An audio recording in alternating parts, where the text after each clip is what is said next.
In preparing for this discussion, I sent out some notes to our three panelists, and we have a lot going on at UCT at the moment. There are a lot of things happening, and one of the things that I think we need to start thinking about is how we integrate everything, how we, as a collective university, everybody individually taking responsibility for this.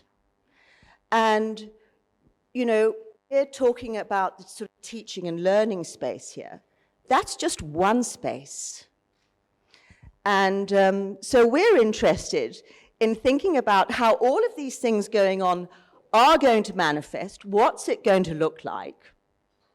What would we like it to look like? And what are the barriers and constraints? So I'm going to start by asking Yanganani what your ideal teaching and learning experience looks like. Before I answer, I'd like to take the opportunity firstly to thank you for inviting me here, Ali. Hi everyone, once again, my name is Yanganani Sibeko. I'm a student obviously at UCT, but also I'm an SRC member, outgoing and incoming once again.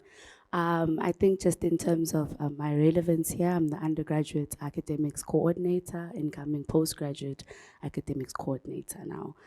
So what does an ideal teaching and learning look like, especially from the lens or experience that I have been fortunate to gather in my time here?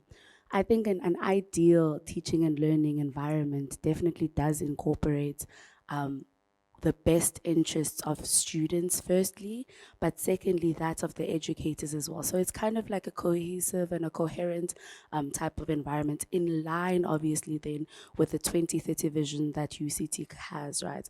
So that then an ideal space for me personally as a student, or even just as a person here, I guess, it would be a space that incorporates or understands my social, and understands the different spheres that I land in as a student, right? So that being the social sphere, that in terms of transformation, you understanding who I am as an individual in the space. I feel free. I feel like it's a cohesive environment, so I can understand myself socially in that social aspect. But also it does then also cater or take care of the economic aspect itself, right? So when I'm in this space, I don't necessarily feel excluded in terms of can I keep up with the material? Do I have access to things like that? Just, you know, essentially an equity-based or like an equal-based platform that doesn't necessarily highlight my the economic difference that I might have as a student coming to the institution. So then that's how it falls in the economic sphere. And then yeah, I think those are the two main ones specifically to cater to that. And then obviously then catering for the educator or the lecturer's experience as well, the courses itself. I think they also then, you would also need to look at them because they are human beings at the end of the day. We're all humans here. So you'd have to look at then just those two spheres, so the economic then and the social sphere, and how you cater to those itself. Thank you very much, Ali. No, I think that's very interesting. So, I mean, clearly this focus on inclusivity is driving a lot of the work. What's your view on what you would like it? And I mean, we're all very jealous of Richard, aren't we, with that building? Let's be honest, but put that aside for now. And what's your response to that, Richard? What's your view? Yeah, I think to build on, to be perfectly honest, I don't know in the sense of a physical environment. I think the environments that we create need to be flexible enough to allow us to experiment with different modes, different ways of teaching, different ways of allowing students to feel a sense of belonging to the education and sort of a real connection to what they've been taught. And I think these spaces they don't exist at the moment. I mean, a room like this is still very traditional. And I think the concept of flexibility and allowing sort of the future of teaching and learning to emerge, but allowing the space for that emergence to happen, for the experimentations to happen. Because I think as we as in a design process, you have these attributes that you want to ultimately achieve, as many of it were mentioned. What that manifests itself into in the sense of a teaching and learning curriculum or a physical space, we don't know. And so we need to experiment, we need to try and see what works and what doesn't work.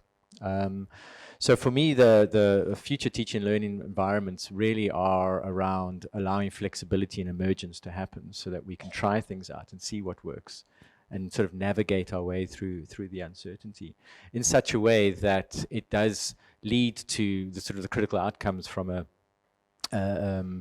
graduate attribute perspective, from a sense of belonging and this concept of psychological safety, that anybody that can come into a space feels equal and that they can contribute, and that there's not this sort of hierarchy. I think all these things are components that we all aspire to, but the how is the hard part. And I think that for me is we need to discover it. We need to go down a journey, and we need to be very deliberate about that journey and not start off at the beginning thinking, okay, let's come up with a concept and put everything behind it and build that. It's to allow that solution to emerge and have the patience for that.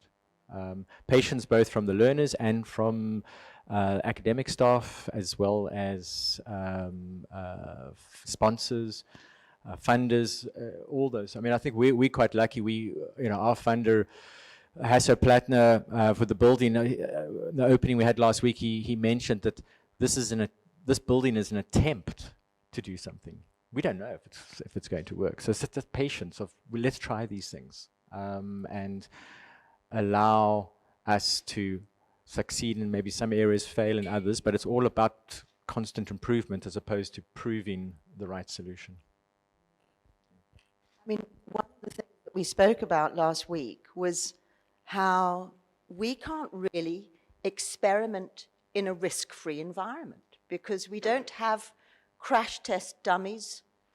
You know, we can't try something and hope for the best because we're always working in a high-risk environment. Every student matters. And so we need to make sure that whatever we're doing kind of is building in the right direction. And we're not sure where it's going to go unless you, as the Dean of CHED, have a vision and you can tell us a little bit more.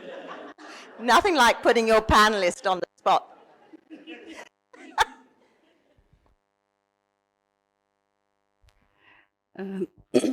Thanks for that, Ali. I have certain powers. They're very limited at this point, yeah. So good morning to everybody. I want to just say it's really good to see so many familiar faces in the audience. And it does, make me think about who's in the room at the Teaching and Learning Conference at UCT. It would have been great to see the room packed. So in a sense, many of you have already engaged with the question of what the future, or what the ideal university is and can be through your own work, through your interactions, your scholarship, etc. So in a sense, we are in the right place in this particular moment. I want to just pick up on what both Richard and Yanganani have spoken about, in the sense that there is no formula or recipe for the best. It doesn't exist. And I think the work in progress and aspiring and being inspired to get closer to the truth is actually an ongoing challenge we should embrace. For me, the critical question is, what must be the conditions? What must the conditions be like for us to say we'd like a space that makes us feel included and that we belong?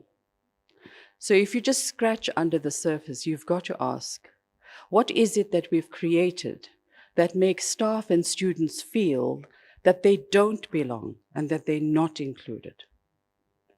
Why is it that in this day and age, we call for a humanizing pedagogy, which has to do with minimizing risk, feeling included, etc.?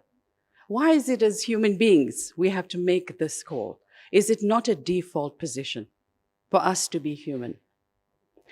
So in answering the question, I think that often we think about the university as being something out there, But I think with all of us in this space and with students in our classroom, we have society in here. So there's no us and them really.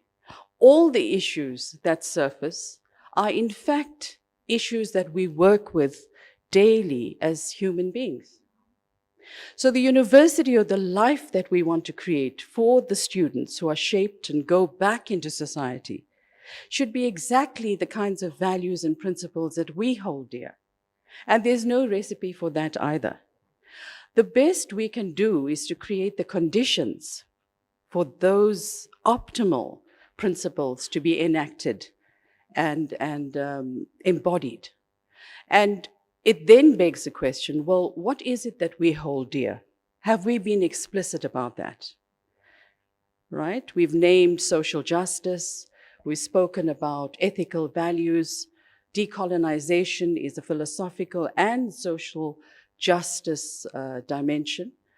But have we really internalized and understood what that means when it translates into the teaching and learning?